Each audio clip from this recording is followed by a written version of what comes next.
Assalamualaikum warahmatullahi wabarakatuh. Alhamdulillahi rabbil alamin. Wassalatu wassalamu ala sayyidil mursalin wa ala alihi wa ashabihi ajmain. Subhanaka la ilma lana illa ma 'allamtana innaka antal alimul hakim. Rabbi shrah li sadri wa yassir li amri wahlul 'uqdatam min lisani yafqahu qawli, amma ba'du. Para jamaah sekalian, bapak-bapak, ibu-ibu, wa akhussu bi dzikri fadilatul mukarram Bapak Kiai Haji Abdul Muhdi Al-Ansari yang masih ada di rumah, Ketua Majelis Bapak RT Indra yang saya hormati. Alhamdulillah malam hari ini kita diberikan kesehatan dan kesempatan sehingga bisa berjumpa di rumah Allah Musalla Al-Azhar ini. Mudah-mudahan pertemuan ini selalu membawa keberkahan dalam hidup kita. Amin amin Allahumma amin. Salawat teriring salam kita haturkan keharibaan Rasulullah sallallahu alaihi wasallam. Allahumma salli ala sayyidina Muhammadin wa ala alihi wa ashabihi ajmain. Para jamaah sekalian, malam hari ini saya akan berbicara tentang sejarah, yaitu berkaitan dengan hijrahnya Nabi besar Muhammad sallallahu alaihi wasallam, di mana tahun baru Islam baru kita peringati 2 hari yang lalu ya. Sekarang sudah tanggal 3 Muharram tahun 1000 berapa Pak?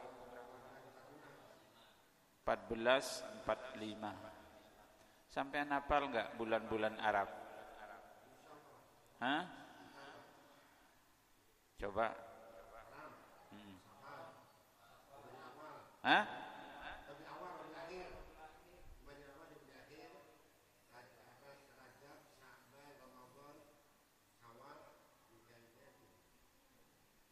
Hafal. Alhamdulillah. Walaupun enggak penghitung gajinya enggak pakai Muharram, hafal. Biasanya yang orang Sunda mana? Sunda mana Sunda? Sampai Sunda. Pak RT kalau ngitung bahasa Sunda gimana? Coba. Bulan, hitungan bulan Sunda. Kok ngitung bilangan itu? Bulan, coba. Bukan.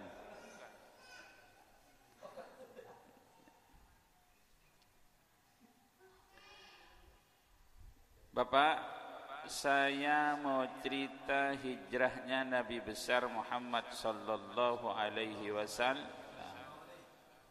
Nah, orang-orang kafir Mekah sejak Rasul diangkat menjadi Nabi, Rasul ini selalu diancam, Rasul ini selalu disakiti, Rasul ini selalu diganggu, selalu diteror, sampai Rasul mau dibunuh. Nah, puncaknya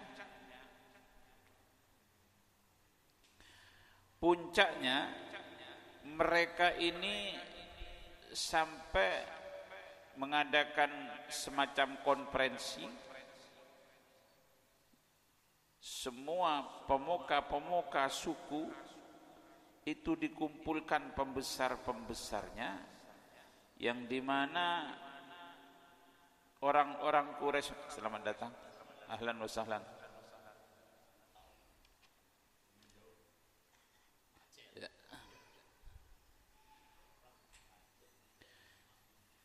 di mana orang-orang kafir Mekah itu mempunyai kayak semacam parlemen untuk mereka bermusyawarah yang dinamakan Darun Nadwa, tempat mereka berkumpul.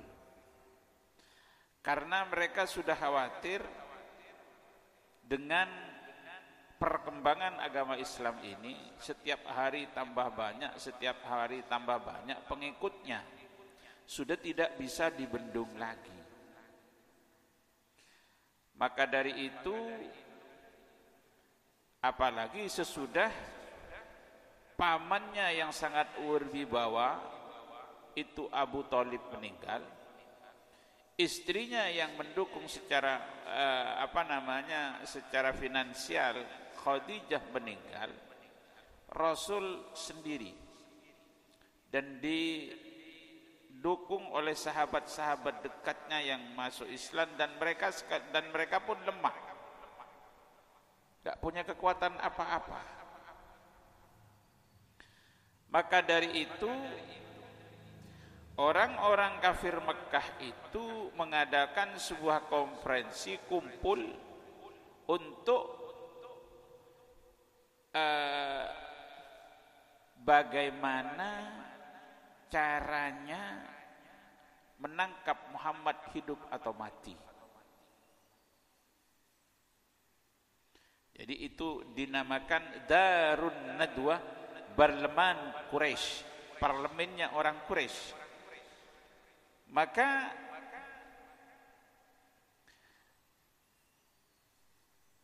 ini yang saya baca para jamaah sekalian, Al-Rahiqul Makhtum Bahthun fi Sirah An-Nabawiyah ala sahibiha afdhalis salatu wassalam.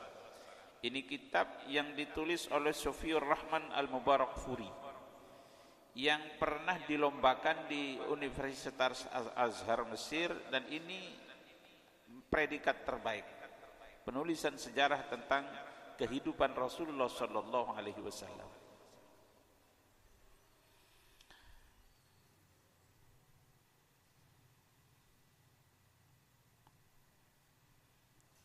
Karena orang-orang Quraisy fala yakfa ma kana li Quraisyin min al-khataril baligh fi tamarkuz ad-da'wah al-islamiyya fi Yathrib.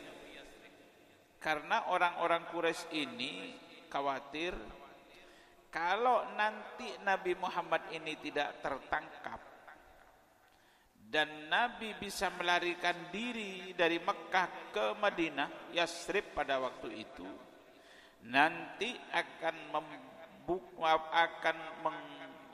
menggalang sebuah kekuatan di sana dan akan datang ke Mekah nantinya setelah Muhammad kuat dan akan menghabisi Mekah.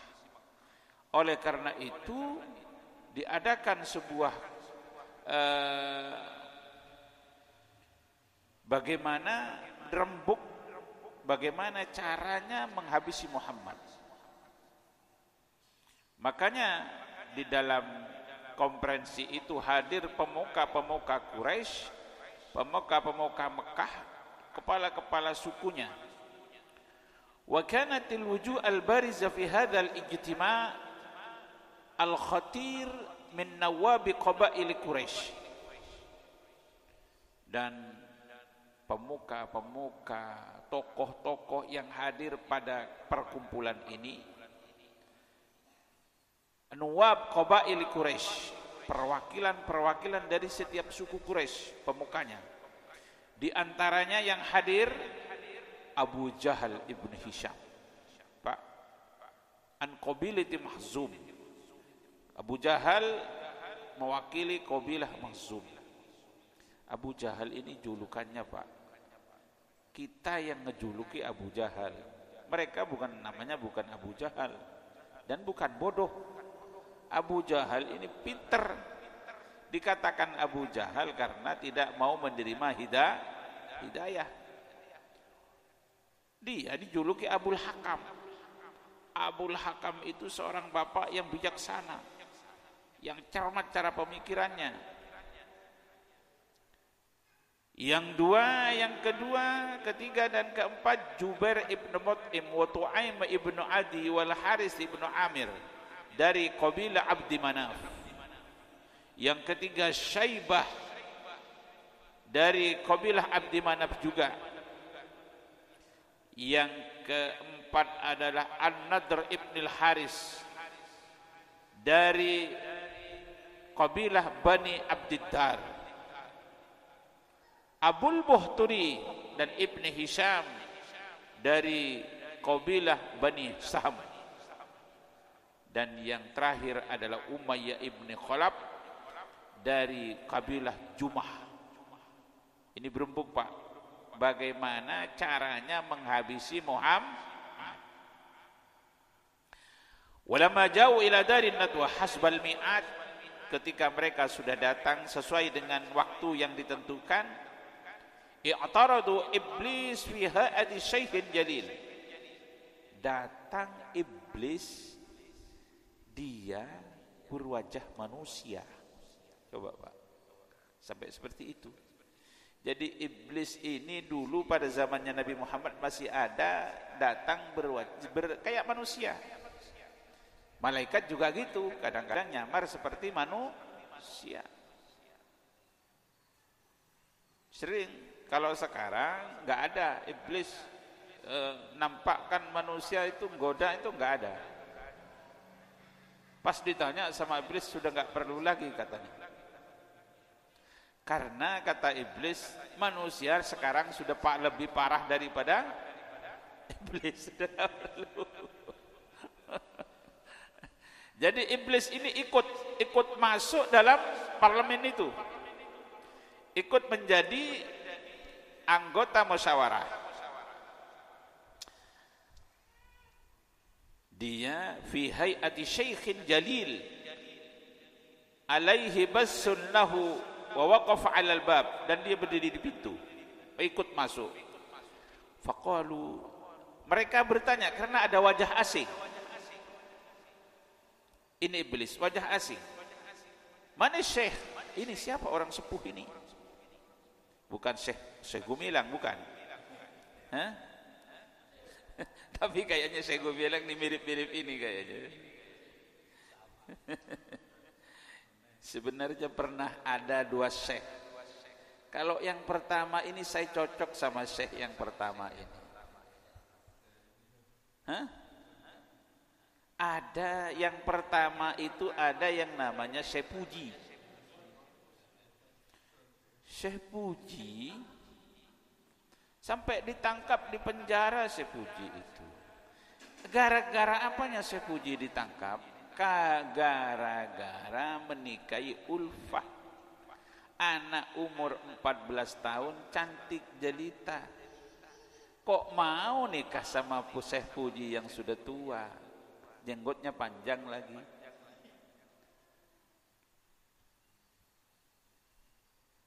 Dan bapaknya yang menikahkan, ya kan? Ingat kan? Pengusaha Kuningan yang ekspor ke luar negeri, kalau korban setiap tahun 50 sapi disebar oleh Syekh Puji. Hebat kan? Tapi gara-gara menikahi Ulfah, sedang Ulfahnya mau, kok ditangkap? Ya, ini ada syekh yang kedua yang sudah luar biasa kesesatannya, kok didiamkan begitu saja. Ini ada syekh juga ini, ikut di parlemennya orang-orang Quraisy, seorang iblis yang menampakkan diri seorang manusia sudah sepuh. Qalah, maka dijawab, syekh min ahli Najd, ini saya seorang sepuh, orang alim dari Najd, sebuah desa di Saudi Arabia. Syekh min Najd, sami'a billadhi i'ta'attum lahu fahadara ma'akum liyasma' ma taqulun. Saya hadir ke sini ingin mendengar apa yang kalian bicarakan, kata si syekh ini. Wa asa alayadimakum minhu ra'yan wa nasan, dan mudah-mudahan saya bisa memberi nasihat jalan keluar. Maka diterima syekh ini, ikut iblis ini. Ajal, ya. fadakhala ma'hum, maka masuk iblis ini ikut di dalam parlemen ini. Nah, dimulai sekarang musyawarah dimulai. Ini dipimpin, yang memimpin langsung adalah Abu Jahal. An-Niqas al-Barlamani wal ijma' ala qararin ghazim biqatlin Nabi sallallahu alaihi wasallam. Sekarang mencari siasat, taktik bagaimana caranya membunuh Nabi besar Muhammad sallallahu alaihi wasallam. Allahumma shalli ala Muhammad. Paham, Pak? Ini musyawarah nih. Bagaimana cara menangkap, menghabisi Muhammad? Ada pendapat pertama, langsung oleh Abu Jahal dibuka perdebatan di muka, musyawarah dibuka. Wa ba'da an takammala al-ijtima' bada'a 'arada al-iqtirahat wal hulul wa dara niqash tawilan. Setelah dibuka, resmi dibuka oleh Abu Jahal, maka sudah mulai ada yang usul. Yang pertama namanya Abul Aswad. Seperti apa usulannya?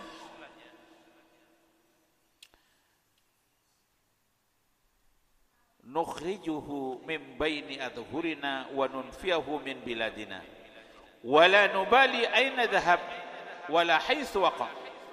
Sudah tangkap saja Muhammad itu, kata Abul Aswad. Kita tangkap, kita buang, kita asingkan, selesai urusan. Buang ke tempat yang tidak ada manusia. Nah, ini diralat oleh Syekh tadi, iblis yang ngeralat, Pak. Wa qala Syekh An-Najdi, la wallahi ma hadha lakum bira'yin alam tarau husna hadithahu wa halawatu mantiqihi. Jangan kira engkau mengasingkan Muhammad, dibuang di tempat asing. Dia adalah orang yang paling piawai, dan kalau sudah bergaul dengan siapapun pasti orang tertarik dengan Muhammad. Nanti di tempat dia yang asing, dia mengumpulkan kekuatan, dan setelah kuat kembali ke Mekah menyerang kita. Apa yang kita mau? Yang bisa perbuat? Tidak diterima pendapatnya Abul Aswad. Yang kedua, pendapat daripada Abul Bukhturi.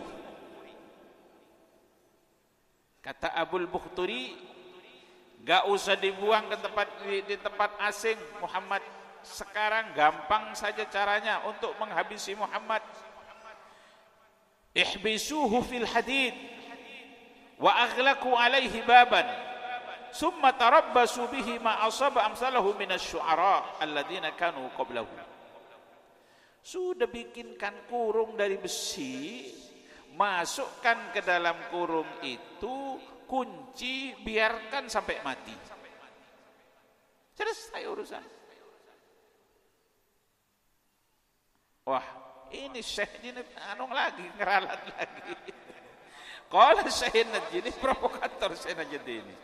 Iblis, Pak, nampak sebagai manusia. La wallahi ma hadza lakum bira'in. Ini enggak benar pendapat ini. Enggak bisa. Wallahi la abin habastumuhu kama taqulun. Demi Allah, kata iblis itu. Kalau ini Muhammad ini ditangkap dan ditaruh di dalam kerangkeng besi, la yakhrujanna amrahu min wara'il bab. Nanti pengikutnya yang lemah itu balik mempunyai kekuatan luar biasa, akan ngamuk di Mekah ini. Kalau sudah melihat Muhammad dikurung, apapun dia lakukan.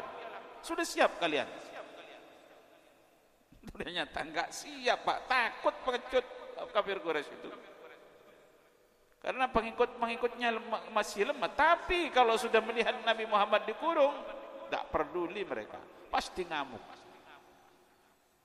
Kata ini iblis ini syekh ini, ya kan?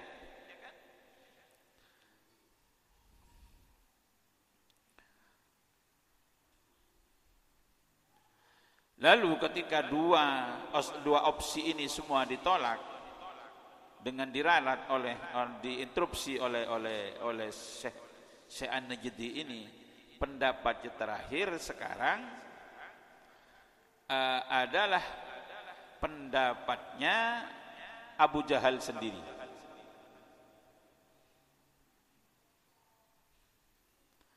Wa ba'da an rafada al-barlaman hadaini al-iktirahaini, setelah menolak dua opsi ini, qudima ilaihi iktirahin azim wafaqu alaihi jami' a'dha'ihi.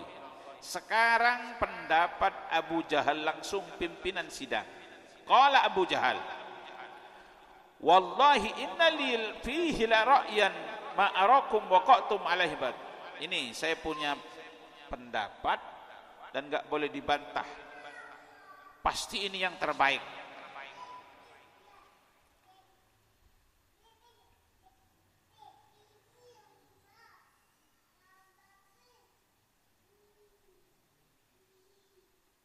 Qalu, mereka bertanya, seperti apa pendapat wa ma huwa ya Abul Hakam? Seperti apa pendapat wahai Abu Jahal Abul Hakam? Qala ara an na'khudha min kulli qabilatan fatan syabban jalidan nasiban wasitan fina. Kita sekarang ambil setiap suku itu seorang pemuda yang gagah, yang hebat main pedang dan hebat tebasan pedangnya. Kita ambil setiap kabilah satu orang. Summa nu'ti kulli fatan minhu sayfan sariman, kita berikan pedang setiap orang. Summa ya'madu ilaihi fayadribu biha darbata rajulin wahid. Lalu semua orang nanti membunuh Muhammad, menghabisi dengan pedangnya, dan darahnya kita bagi-bagi ke setiap kabilah. Jadi nanti kabilah Bani Hashim tidak bisa menuntut balas karena sudah dibunuh rame-rame. Wah, ini pendapat kata Syekh An-Najdi ini. Qala Syekh An-Najdi, kata iblis ini, al-qawlu qala ar-rajul, mantap pendapatmu wahai Abu Jahal. Hadha ar-ra'yu alladhi la ara ghairahu, ini pendapat yang tidak bisa dibantah, ini paling terbaik, katanya Syekh An-Najdi. Wa wafaqa barlaman maka ala hadha al-iqtirah summa bil ijma', kemudian sepakat untuk dilaksanakan pendapat ini, pendapatnya Abu Jahal.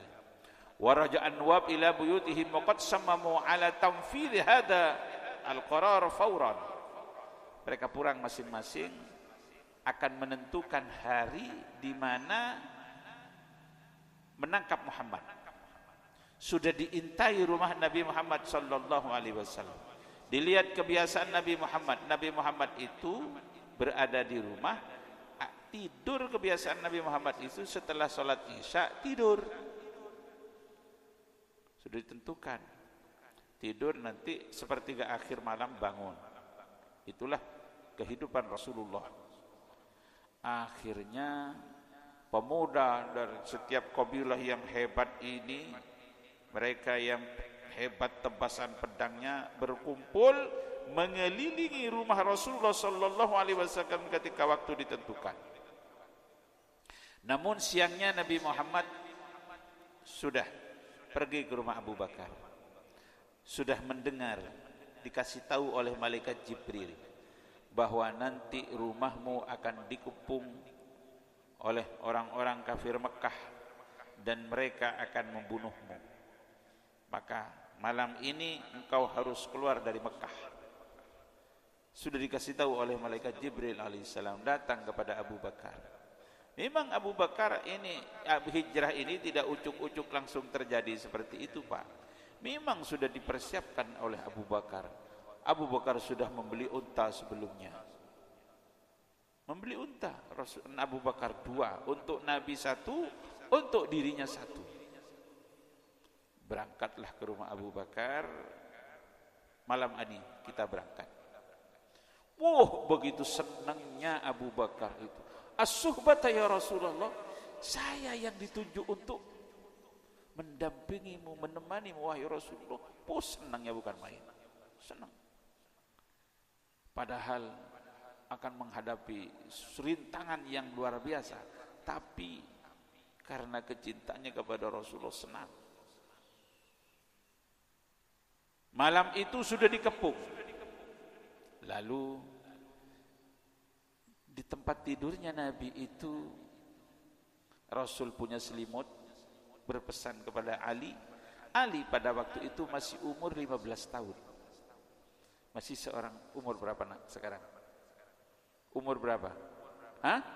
22, lebih muda. Umur 15 tahun Ali pada waktu itu. Kata Nabi Muhammad, Ali sini, engkau tidur di tempat saya tidur. Karena nanti rumah ini akan dikepung. Mereka akan membawa pedang. Setiap kabilah akan membunuh saya. Akan tetapi sekarang kau yang tidur di sini dan pakai selimut saya. Kira-kira sampean mau nggak kalau digituin? Sudah jelas-jelas akan dicincang oleh orang kafir Quraisy. Tapi Ali nggak ada kata tidak. Mantap Ali, iya. Malam hari itu orang-orang kafir Quraisy sudah siap. Ketika mereka sudah siap, pedang terhunus. Apa ayatnya? Wa ja'alna min baini aydihim saddan wa min khalfihim saddan fa aghshaynahum fahum la yubsirun. Ketika Rasul mau keluar dari rumahnya, wa ja'alna min baini aydihim saddan, dan Allah Subhanahu wa taala jadikan di depan mereka itu tutup, penghalang, enggak ngelihat. Wa ja'alna min baini aydihim saddan wa min khalfihim saddan, di belakang juga tutup, enggak bisa ngelihat. Terus wa min ja'alna min baini aydihim saddan wa min khalfihim saddan, terus fa aghshaynahum fahum la yubsirun, ditutup oleh, ditaburin debu oleh Nabi. Lalu mereka ngantuk tidur, gak ngelihat. Rasul berjalan dengan aman. Makanya Pak, ini baca ayat ini ya. Kalau sampean mau ditangkap polisi, wa min baini aydihim saddan wa min khalfihim saddan fakhshaynahum fahum la yubsirun. Lalu sampean ambil debu, taburin debu matanya polisi itu. Selamat sampean. Coba. Aman.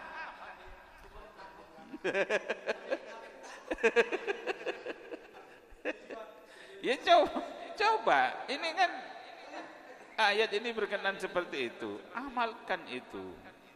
Ada polisi, wa min baini aydihim saddan wa min khalfihim saddan fa aghshaynahum fahum la yubsirun, ambil debu, tidur polisi.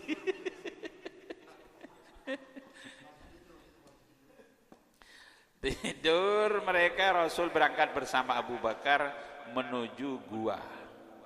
Gua apa? Gua Sur atau gua Hira itu? Gua Sur. Sampai ke gua Rasul sallallahu alaihi wasallam. Lalu para jamaah sekalian, untung saja orang-orang kafir itu ketika masuk rumahnya Nabi, sudah greget untuk menghabisi Nabi, karena sudah ada di depan mata tidur. Untung gak langsung ditebas, akan tetapi dibuka dulu selimut itu. Ketika dibuka ternyata Ali. Tambah marah mereka, tambah naik pitam mereka, sampai mengadakan sayembara. Muhammad kabur Muhammad lari dan kita nggak tahu dan kita ketiduran semua. Sekarang siapa yang bisa menangkap Muhammad hidup atau mati akan diberi hadiah 100 unta. Pak, berapa 100 unta itu? 100 unta, kalau unta satu sekarang 70 juta, 100 unta berapa? Ada seorang penunggang kuda yang handal, yang hebat tebasan pedangnya. Ada yang bernama Surokoh. Surokoh ini ketika mendengarkan sayembara itu langsung dipacu kudanya dengan sekencang. Melihat bekas-bekas jalannya Rasul sallallahu alaihi wasallam, unta Rasul bersama Abu Bakar, terus dipacu kudanya. Sesampai sudah dekat mau membacok Rasul sallallahu alaihi wasallam, menebas dengan pedangnya, terperosok itu kuda. Rasul bukannya, masih Rasul turun dari ontanya, lalu mendekat Rasul, diangkat Surokoh. Makanya kalau naik kuda jangan kenceng-kenceng, katanya Rasul. Coba kalau kita kan orang yang sudah jelas mau membunuh, jatuh terperosok, masih diangkat oleh Rasul. Lalu Rasul sallallahu alaihi wasallam masuk ke dalam gua Sur ya. Kalau gua Hira menerima wahyu ya. Masuk ke dalam gua Sur, tapi ketika mau masuk ke dalam gua Sur, lihat Abu Bakar. Ya Rasul, kata Abu Bakar, jangan masuk. Takut di dalam gua ini ada binatang yang berbisa. Karena gua ini lama tidak dimasuki manusia. Maka Abu Bakar masuk dulu. Gladiresik. Setiap lubang itu disobek sorbannya Abu Bakar, disumpetkan ke lubang-lubang itu. Takut di situ ada ular berbisa. Ditutup oleh Abu Bakar. Setelah kelihatan aman semua, persilahkan ya Rasul. Ditanya oleh Rasul, kenapa engkau dibersihkan dulu dan engkau dulu yang masuk? Apa jawabnya Abu Bakar? Saya takut wahai Rasul, kalau engkau yang masuk duluan, engkau disengat ular, karena agama ini belum sempurna. Kalau saya yang mati hanyalah sebatas Abu Bakar yang mati. Lalu masuklah ke dalam gua itu, karena Rasul dalam perjalanan menuju Gua Sur itu dari Mekah itu jauh, Rasul kecapean, akhirnya Rasul tidur di pahanya Abu Bakar. Abu Bakar pas Rasul sallallahu alaihi wasallam tidur gak berani bergerak. Namun ada satu lubang yang gak ketemu, ditutup, gak tertutup. Dari situlah ada ular berbisa, nyengat kaki Abu Bakar Siddiq radhiyallahu anhu. Namun walaupun sakit, Abu Bakar enggak langsung aduh, enggak begitu, enggak. Abu Bakar cuma nahan sakit karena takut kalau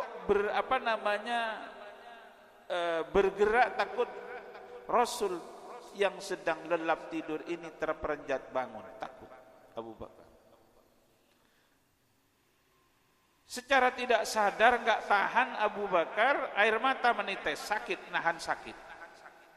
Jatuh ke pipi Rasul sallallahu alaihi wasallam. Lalu terperanjat bangun Nabi. Ini air apa wahai Abu Bakar? Ini ya Rasul, saya disengat ular, saya nahan sakit. Lalu oleh Rasul sallallahu alaihi wasallam diludahi tempat yang dipatok ular itu, langsung sembuh seketika itu. Makanya sampean kalau disengat ular minta ludah sama Pak Kiai. Minta ludah sama Bapak Kiai Ali Abdul Muhdi.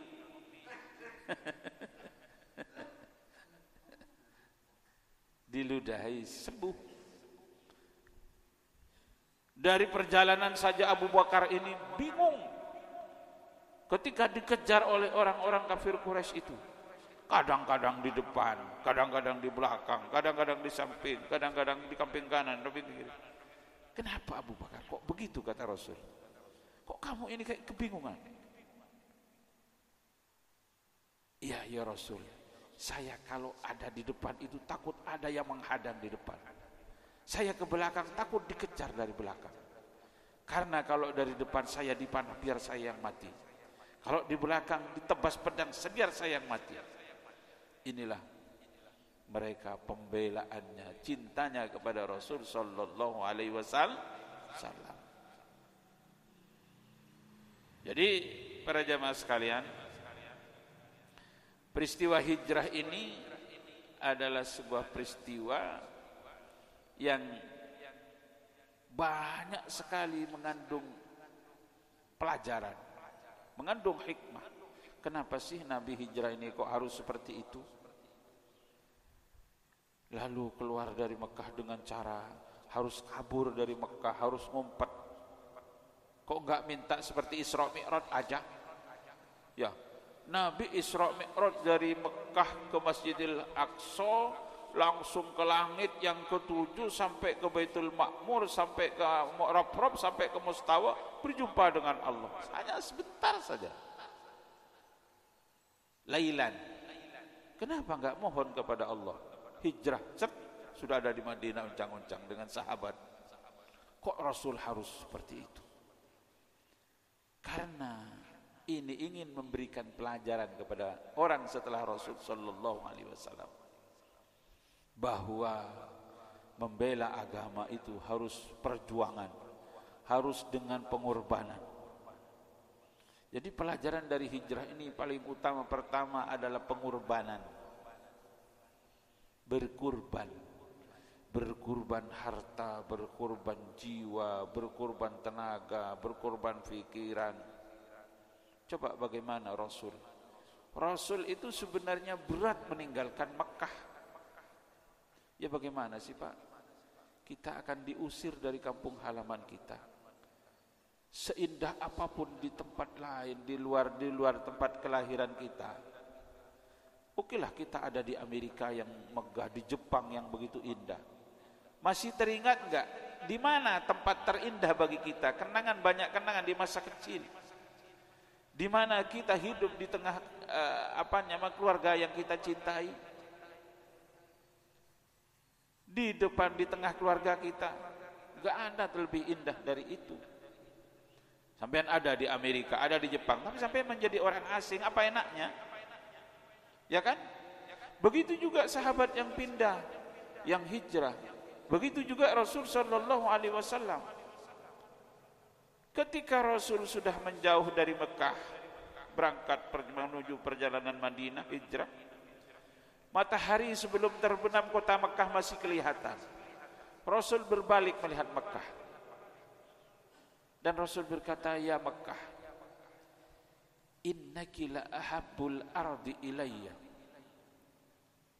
wa ahabbul ardillah ila Allah.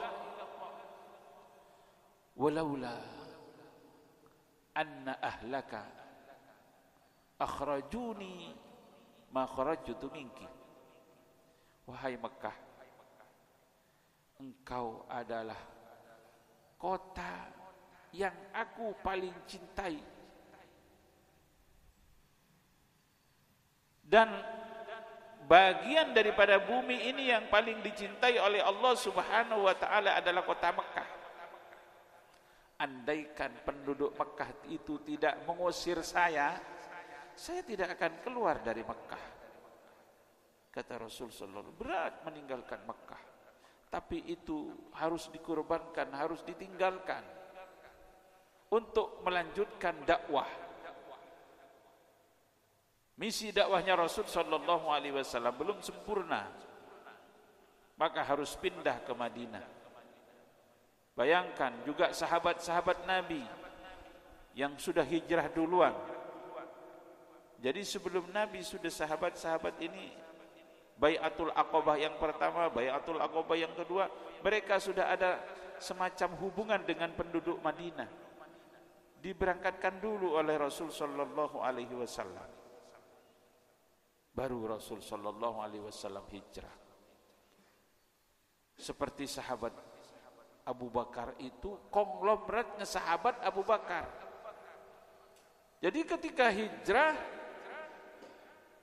aset kekayaan semua ditinggal. Keluarga semua ditinggal. Status sosial di masyarakat di sana sudah menjadi pemuka, sudah ditinggal. Belum cuacanya Mekah panas, Madinah nanti dingin. Ketika perubahan cuaca masih sakit di Madinah. Itu dikorbankan semua oleh sahabat. Juga ada seorang sahabat yang bernama Abdurrahman bin Auf, kaya raya di Mekah. Ikut Rasul sallallahu alaihi wasallam hijrah ke Madinah. Sesampainya di Madinah 0, 0, enggak punya apa-apa. Ada sahabat yang bernama Suhaib ibn Sinan Ar-Rumi. Suhaib ibn Sinan Ar-Rumi ini dinisbatkan orang Romawi, tapi sebenarnya bukan orang Romawi. Suhaib ini dulu dia adalah tinggal di Persia. Orang Basrah tapi tinggal di Persia. Ketika Persia diserang oleh Romawi, dikalahkan tempat ke kampungnya Suhaib itu. Suhaib dijadikan budak di Romawi, makanya pinter bahasa Roma. Maka balik ke Mekah. Nah, keahlian Suhaib ini bikin panah, bikin pedang, dijual dan berdagang, menjadi konglomerat juga. Dari So'luk gak punya apa-apa, save 0 gak punya harta apa-apa, ke Mekah menjadi kaya raya.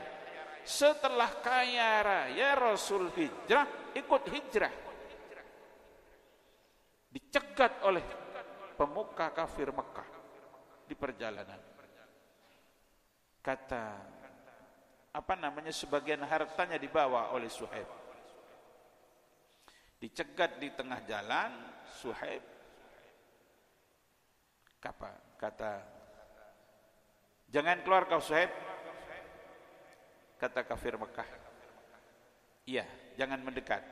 Kata Suhaib, saya sudah siap dengan mata panah dan siap dengan pedang. Kalian tahu,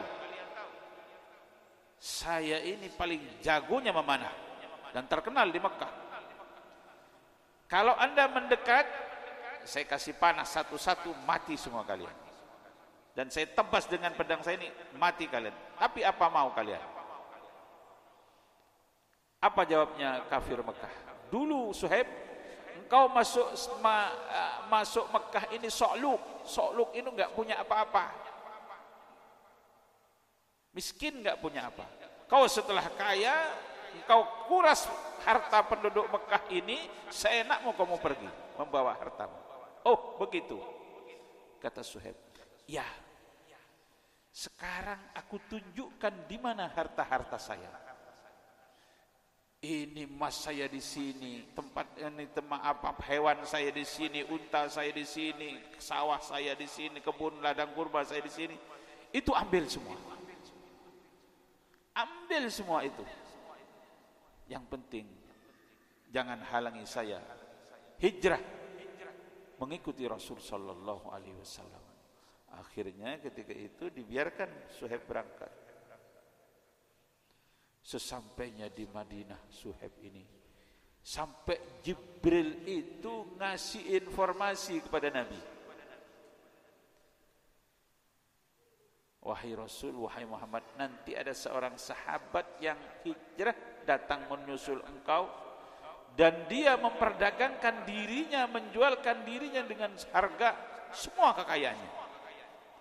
Makanya ketika sampai di Madinah, Rasul menyambut Suhaib dengan gembira, Rabihal bai' Aba Yahya, Rabihal bai' Aba Yahya.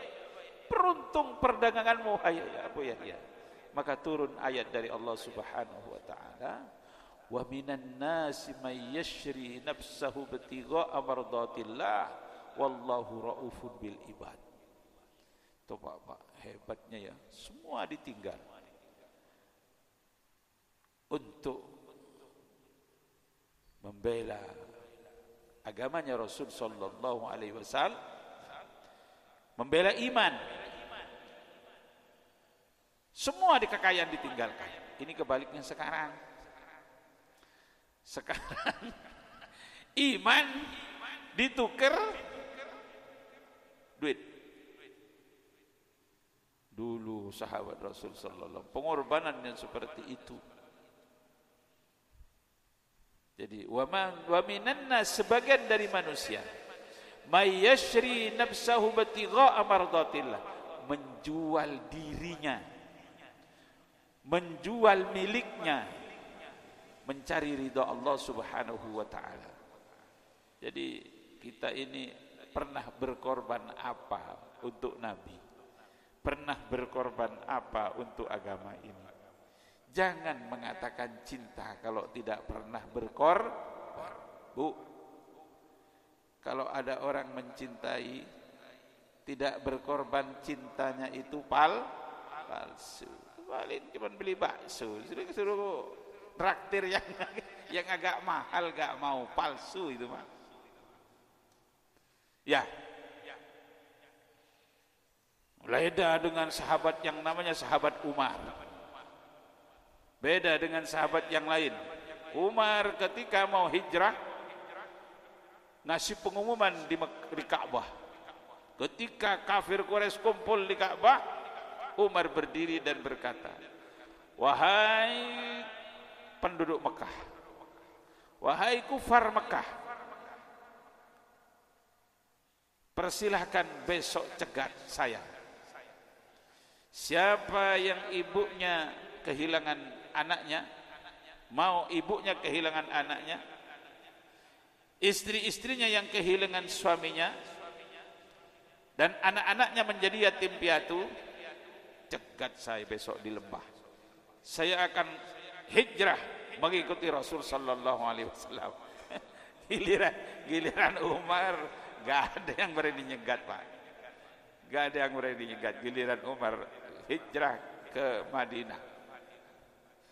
Ini pelajaran dari hijrah ini. Yang pertama adalah untuk membuktikan sesuatu yang kita cintai, untuk membela kebenaran, itu dibuktikan dengan pengorbanan. Bagaimana pengorbanan Nabi, bagaimana pengorbanan sahabat untuk Rasul sallallahu alaihi wasallam. Abdurrahman bin Auf, seorang konglomerat Makkah, ditinggalkan semua. Sesampai di Madinah miskin, gak punya apa-apa. Ada sahabatnya, mitra bisnisnya yang bernama Sa'ad bin Rabi. Disambut oleh Sa'ad bin Rabi karena kekayaan yang dimiliki Sa'ad bin Rabi, karena bermitra dagang dengan Abdurrahman bin Auf. Wahai Abdurrahman, ini kekayaan saya bermitra dagang dengan Anda. Ini kebun saya luasnya segini, bagi 2. Ini unta saya, bagi 2. Ini istri saya punya 3, pilih mana yang sampean mau. Sampai begitu istrinya suruh pilih. Tapi apa jawabnya Abdurrahman? Barakallah fi ahlika wa fi amwalika, kata Abdurrahman. Mudah-mudahan Allah memberkahi hartamu dan keluargamu. Saya dididik oleh Rasul tidak begini. Al yadul ulya khairun min al yadis sufla. Tangan yang memberi itu lebih baik daripada tangan yang meminta. Pantang bagi saya meminta, kata Abdurrahman. Cuman tunjukkan kepada saya pasar. Tunjukkan di mana pasar. Akan ditunjukkan ini pasar. Memang dijuluki ini Abdurrahman bin Auf ini tangan emas, Pak. Setiap usaha yang dikelola Abdurrahman langsung maju. Pertama ya dari sedikit, langsung hari itu mendapatkan untung tanpa modal, dengan kepiawaian dia berbisnis. Terus berkembang menjadi orang terkaya lagi di Madinah. Sepertiga penduduk Madinah pernah mendapatkan subsidi dari Abdurrahman bin Auf.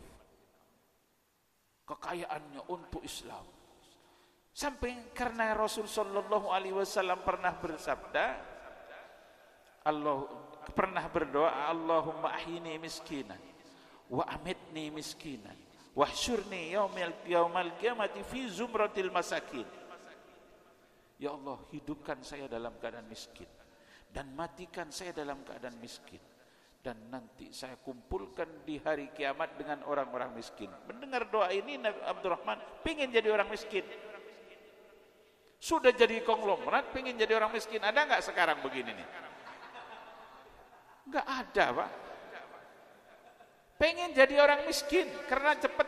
Karena kata Rasul, ya Abdurrahman, innaka satadkhulul jannata habwan. Ya Abdurrahman, engkau nanti masuk surga merangkak, ngisot. Karena hartanya banyak, harus hisabnya, perhitungannya lama. Hampir Abdurrahman ini pengen jadi orang miskin. Nah, terjadi Pak, di Madinah itu wabah kurma pada busuk. Nah, kurma busuk ini biar saya bangkrut, kata Abdurrahman, saya beli dengan harga normal, dengan kurma bagus. Padahal itu sudah di perdagangan, sudah nggak laku. Dibeli umpamanya harga sekilo 10.000, dijual busuk itu 1.000 pun nggak laku. Dibeli 10.000, senang penduduk Madinah, ditumpuk di gudang. Beberapa bulan yang akan datang, ada wabah di negara lain yang harus obatnya kurma busuk.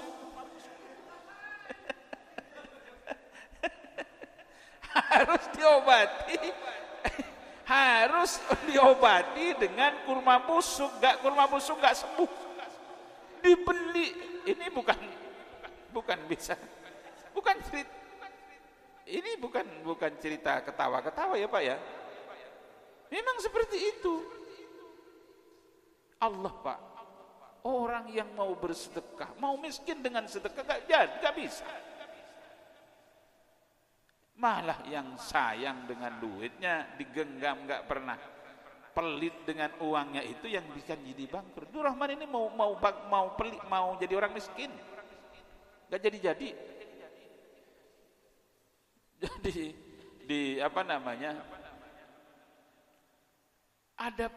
kalau tidak keliru di Afrika ada wabah yang tidak bisa sembuh wabah itu kecuali makan kurma busuk.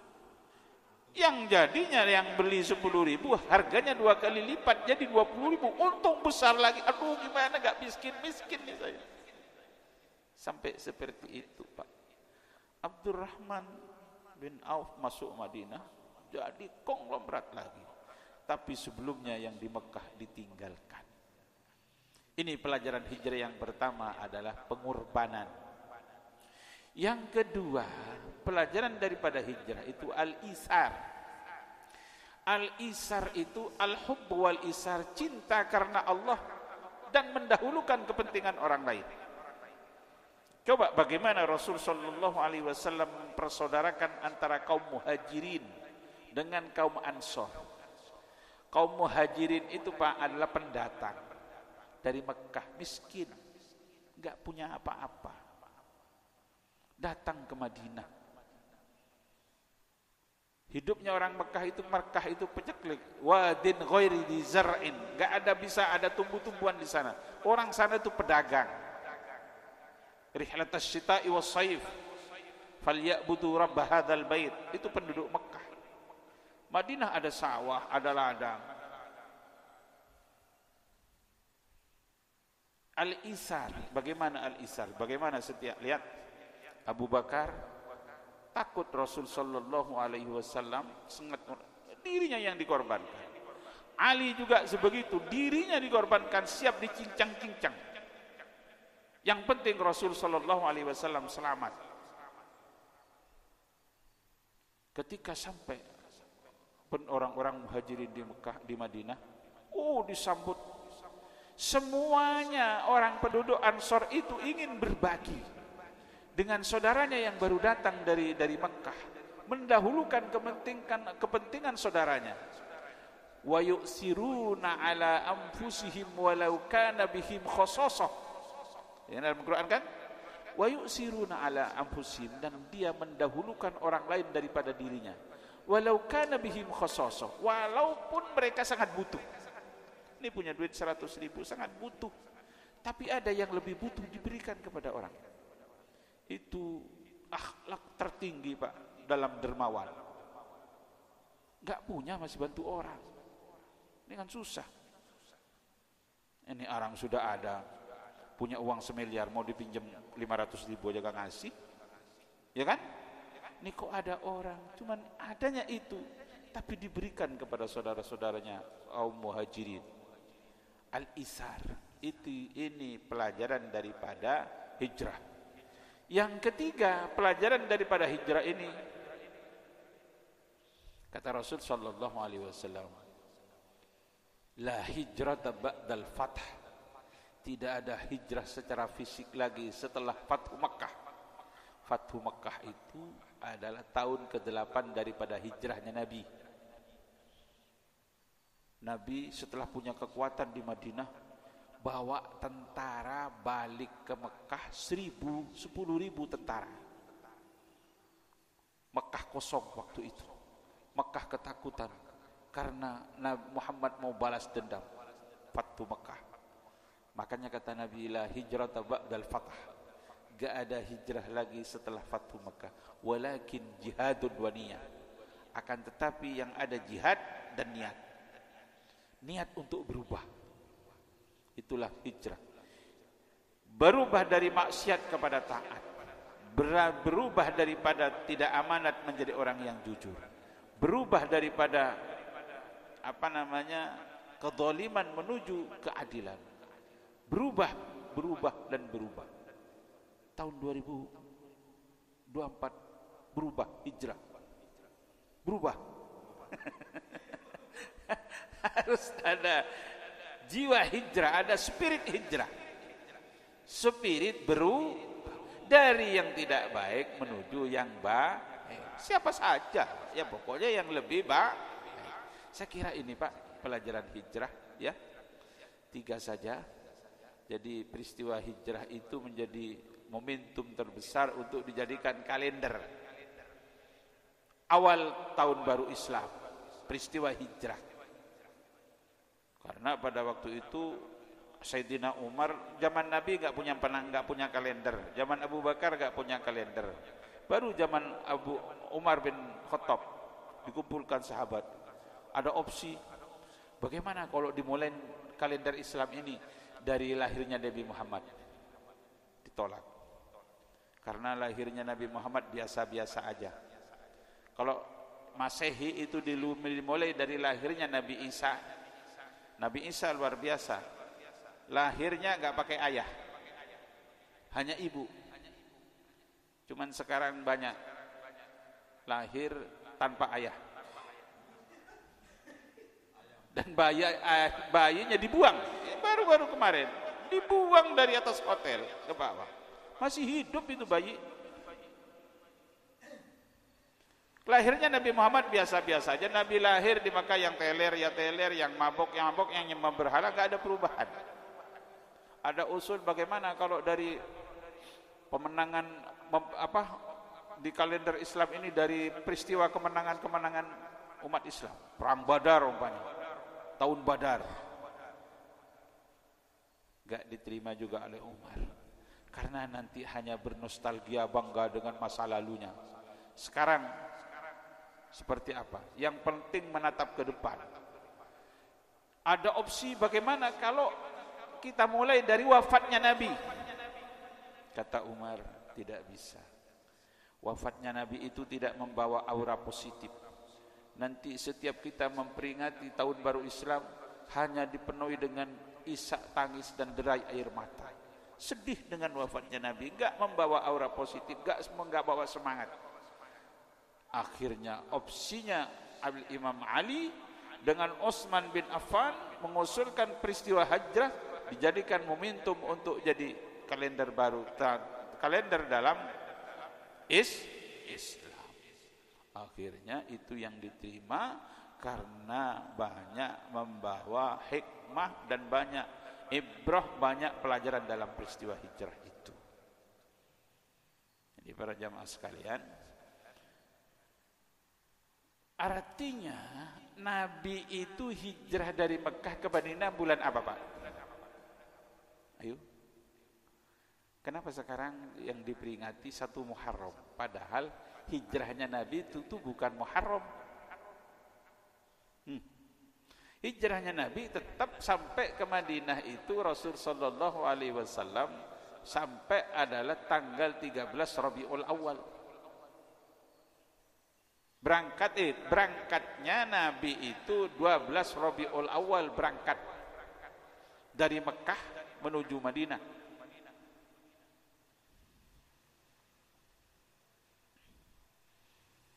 Jadi walaupun karena hitungan di dalam bulan-bulan Arab ini bulan satunya itu adalah Muharram, maka dimulai dari Muharram. Hijrahnya Nabi tetap pada bulan Rabiul Awal. Kalau Januari itu Muharramnya. Muharram itu adalah Januari.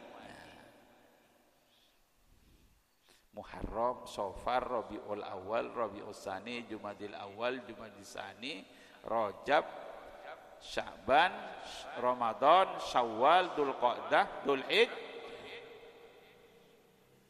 Tapi kalau orang Jawa, yang Jawa mana? Pak Selamat Jawa, ngitungnya gimana sampean? Bukan Jawa? Sampean mana? Hah?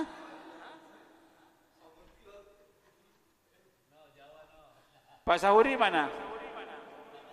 Hah? Coba Jawa, hitungan Jawa gimana? Gak bisa, sampean.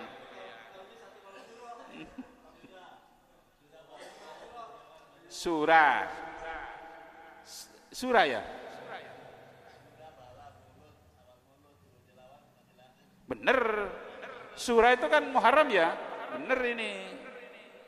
Ada yang memulai dari Syawal. Madura aja salah. Tongareh, tekepek.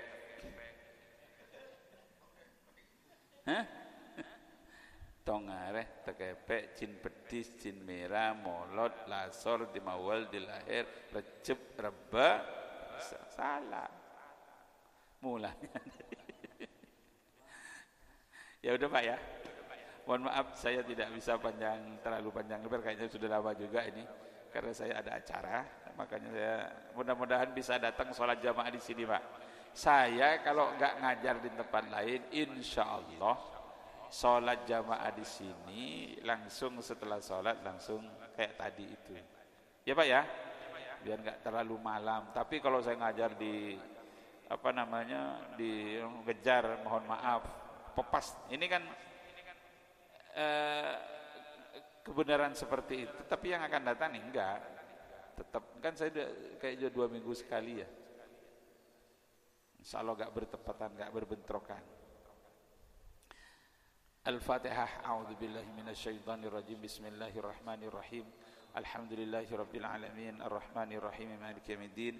Iyyaka na'budu wa iyyaka nasta'in. Ihdinas siratal mustaqim, siratal ladzina an'amta 'alaihim ghairil maghdubi 'alaihim waladdallin. Allahumma shalli 'ala sayidina Muhammad wa 'ala ali sayidina Muhammad. Allahumma ij'al jam'ana hadza jam'an marhuma wa tafurruqana min ba'di tafurruqan ma'suma wa la taj'alna syaqiyyan wa la mahruma. Rabbana atina fid dunya hasanah wa fil akhirati hasanah wa qina adzabannar. Subhana rabbika izzati amma yasifun wa salamun alal mursalin walhamdulillahi rabbil alamin. Assalamualaikum warahmatullahi wabarakatuh.